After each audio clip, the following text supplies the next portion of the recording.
কয়েকদিন থেকে শরীরটা খুব একটা বেশি ভালো নেই, তাই সেরকম ভাবে তেমন কিছু একটা খাওয়ার ইচ্ছে হচ্ছে না। তো ফ্রিজে কয়েক টুকরো মুরগির মাংস ছিল, তাই ভাবলাম যে আজকে কাঁচা লঙ্কার ঝাল দিয়ে এই মুরগির মাংসটা রান্না করব। তেমন কোনো আহামরি মশলা ছাড়াই কাঁচা লঙ্কার ঝাল দিয়ে মুরগির মাংসের পাতলা ঝোল খেতে কিন্তু ভালোই লাগে। আর কেমন লাগে জানি না, আমার কিন্তু বেশ ভালো লাগে। সাধারণত আমার এই পেজে এরকম ব্লগ আকারে ভিডিও করে এখনো পর্যন্ত তেমন ভাবে কিন্তু ছাড়া হয়, তাই আজকে ভাবলাম যে যেহেতু মুরগির মাংসটা রান্না করছি, তো ক্যামেরাটা অন করে কয়েকটা ফুটেজ নিয়ে রাখি, পরে এডিট করে সেটা আপনাদের সঙ্গে শেয়ার করব। আপনারা যারা আমাকে ফলো করেন তারা কিন্তু এরকম ভিডিও দেখতে অভ্যস্ত না, তো ভাবছিলাম যে প্রতিদিনের মতো একঘেয়েমি ভিডিও না করে আজকে একটু অন্যরকম ভাবে করি, সাথে এই সুযোগে আপনাদের সঙ্গে কথা বলাও হয়ে যাবে। তো এদিকে কথা বলতে বলতে কিন্তু আমার সমস্ত কাটাকুটি শেষ। আর মাংসের মধ্যে আমার গোটা রসুন খেতে কিন্তু ভালো লাগে, সেজন্য 3টে গোটা রসুনও কেটে নিয়েছি। এর আগে আমি অনেকবার চিকেনের রেসিপি শেয়ার করেছিলাম, তো ওই রান্নাগুলোতে গোটা রসুন দেওয়ার কারণে আমাকে অনেকেই কমেন্ট করেছিল, মানে মজার ছলে অনেকেই বলেছিল যে মাংসের মধ্যে গোটা রসুন কে খায়। তো যারা জানেন না তাদেরকে বলছি, মাংসের মধ্যে অনেকেই গোটা রসুন খায়, আর মাংসের মধ্যে একবার গোটা রসুন খেয়ে দেখবেন,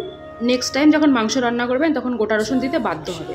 আমার কথাটা যদি বিশ্বাস না হয় তাহলে একবার অন্ততপক্ষে বানিয়ে দেখবে। তো এদিকে আমি কাঁচা লঙ্কা আদা রসুন কিন্তু বেটে নিয়েছি, এখন কড়াই বসিয়ে কড়াইয়ের মধ্যে তেল দিয়ে দিলাম।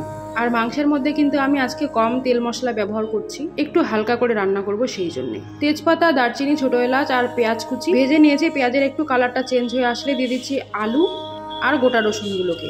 পেঁয়াজটা কিন্তু এখনো ভালোভাবে ভাজা হয়নি, সেই জন্য আলুগুলোকে দিয়ে দিলাম। আর এবারে আলু আর পেঁয়াজ একসঙ্গেই ভেজে নেব।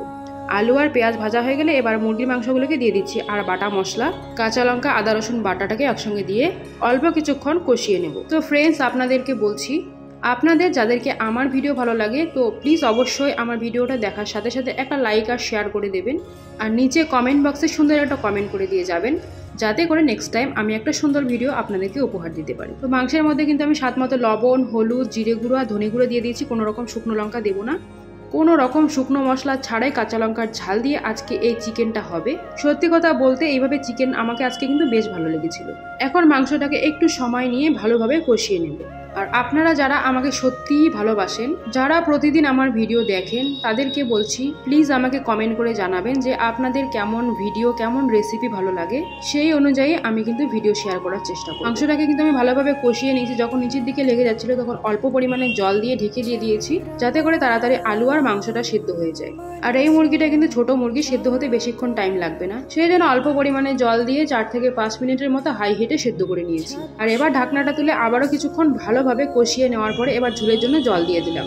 এবারে একবার সবকিছুকে ভালোভাবে মিশিয়ে নিয়ে দিয়ে দিচ্ছি অল্প পরিমাণে গরম মশলা গুঁড়ো। এই গরম মশলাটা কিন্তু আমি বাড়িতেই বানিয়েছিলাম। অল্প একটু দিলেই সুন্দর একটা গন্ধ আসে, আর বেশি দিলে রান্নাটা করা হয়ে যায়, সেই জন্য অল্প পরিমাণে গরম মশলা দিয়ে ভালোভাবে মিশিয়ে নিয়ে এবার 4-5 মিনিটের মতো ফুটিয়ে নিচ্ছি।